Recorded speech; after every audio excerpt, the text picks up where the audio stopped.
Assalamualaikum warahmatullahi wabarakatuh.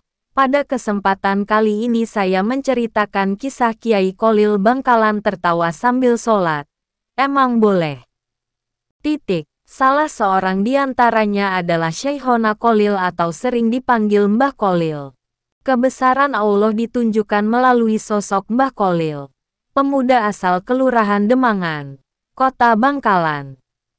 Peristiwa luar biasa di luar nalar manusia terjadi ketika Mbah Kholil masih muda dan menimba ilmu di Pondok Pesantren Langitan, Tuban.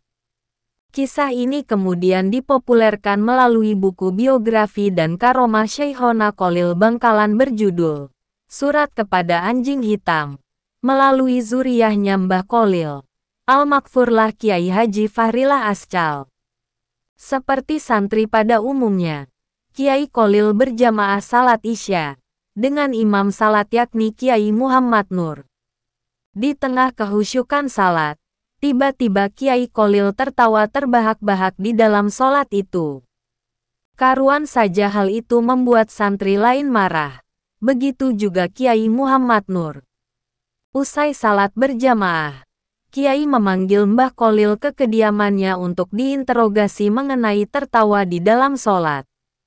Kholil, kenapa tadi kamu waktu salat tertawa hingga terbahak-bahak? Lupakah kamu bahwa hal itu mengganggu kehusyuan salat, dan salatmu menjadi tidak sah? Kata Kiai Nur sambil menatap Kiai Kholil muda itu. Sebagai santri, Kiai Kholil menghaturkan permohonan maaf karena terjadi hal yang mengganggu kehusyuan saat berjamaah salat Isya. Mbah Kholil menjelaskan peristiwa yang membuatnya hingga tidak mampu menahan tawa. Maaf Kiai, sewaktu salat tadi saya tidak dapat menahan tawa. Saya melihat Kiai sedang mengaduk-aduk nasi di bakul. Karena itu saya tertawa. Salahkah apa yang saya lihat itu Kiai? Kata Kiai Kholil. Mendengar jawaban dari seorang santri muda Kiai Kholil, Kiai Muhammad Nur terkejut. Dalam benaknya, santri muda itu dapat membaca apa yang terlintas dalam benaknya. Kiai Nur duduk sambil menghela nafas. Pandangannya lurus ke depan, lalu berbicara semata-mata kepada Kiai Kholil muda. Kamu benar anakku.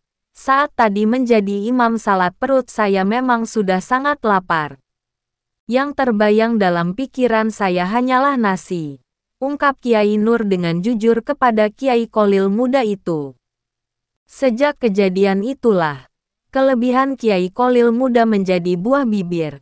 Tidak hanya di pesantren Langitan tetapi juga di lingkungan sekitar pesantrennya. Setelah itu, setiap tempat yang dijadikan menimba ilmu, para kiai selalu mengistimewakan Kiai Kholil. Dalam kisah ini, sikap jujur dari seorang kiai terhadap muridnya yakni Kiai Kholil yang tidak bermaksud meremehkannya. Seorang Kiai Kholil muda hanya memaparkan fakta atas kehendak Allah yang bermaksud menyempurnakan iman seorang kiai.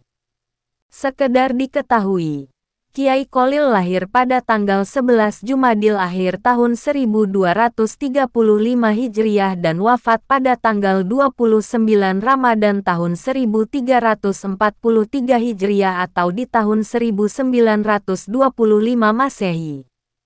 Mbah Kholil akrab dikenal sebagai guru dari para ulama Indonesia.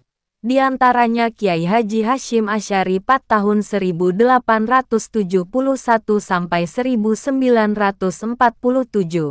Kiai Haji Abdul Wahab Hasbullah pada tahun 1888 sampai 1971. Kiai Haji Bisri Syamsuri dan sejumlah besar lainnya yang ada di Jawa. Para murid Kiai Kholil itu menjelma sebagai ulama besar di Nusantara.